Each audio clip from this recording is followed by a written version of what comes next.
हमारे शास्त्रों में कुछ ऐसी बातें बताई गई हैं जिनका कोई न कोई संबंध हमारे जीवन से जुड़ा होता है। ऐसी कई बातें शास्त्रों में लिखी हैं जिनके बारे में हम जानते तो हैं, लेकिन उनके कारणों से अनजान ही होते हैं।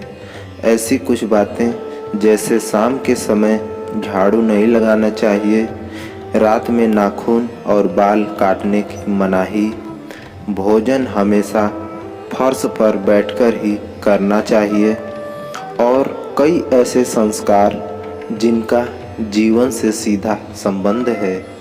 ऐसी कई बातों का मिश्रण है हमारे शास्त्र। इन्हीं बातों में से एक है दाह संस्कार के नियम। इन नियमों में से एक है सूर्यास्त के बाद दाह संस्कार न करना। हिंदू धर्म शास्त्रों में 16 संस्कारों का वर्णन किया गया है। इन सभी संस्कारों में से सबसे आखिरी होता है अंतिम संस्कार। यह व्यक्ति की मृत्यु के बाद किया जाता है। इस अनुष्ठान के लिए कुछ विशेष नियम बनाए गए हैं, जिसमें सूर्यास्त के बाद कभी भी शव का अंतिम संस्कार न करना प्रमुख है। आइए जानते हैं इसके पीछे के कारणों के बारे में। क्या कहता है शास्त्र? गरुड़ पुराण में भी इस बात का जिक्र है कि यदि किसी व्यक्ति का अंतिम संस्कार सूर्यास्त के बाद किया जाता है तो उसे कभी भी मोक्ष नहीं मिलता है। ऐसे में यदि व्यक्ति की मृत्यु रात के समय भी होती है तब भी दाह संस्कार के लिए सुबह का इंतजार किया जाता है। शास्त्रों की माने तो रात में यानी सूर्यास्त के बाद अंतिम संस्कार करने पर स्वर्ग के सभी द्वार बंद हो जाते हैं और नरक के द्वार खुल जाते हैं। इसलिए यदि इस समय अंतिम संस्कार किया गया तो सीधे नरक में स्थान मिलता है। इसके साथ ही यह भी मान्यता है कि ऐसे व्यक्ति को अगले जन्म में कोई अंग दोष भी हो सकता है। हिंदू धर्म में रीति रिवाज और परंपराओं का बहुत पालन किया जाता है। इसमें कोई भी काम बिना किसी रीति के संपन्न नहीं होता है। ऐसा माना जाता है कि जब किसी की मृत्यु हो जाती है उसके बाद उसका अंतिम संस्कार पूरे विधि विधान से किया जाता है।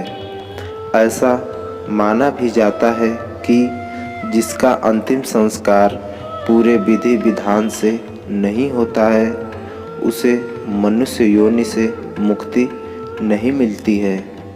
ऐसी आत्मा भटकती रहती है और मोक्ष से वंचित रहती है। उन्हीं शास्त्रों के अनुसार सूर्यास्त के बाद दाह संस्कार न करने का विधान भी है। जब किसी व्यक्ति की मृत्यु हो जाती है उस समय उसका अंतिम संस्कार किया जाता है।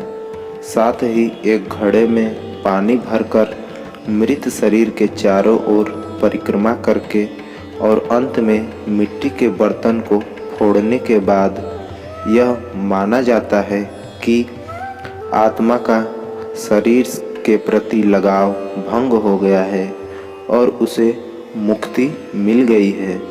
मृत्यु शैया पर शव की परिक्रमा के दौरान व्यक्ति के जीवन की कहानी सुनाई जाती है।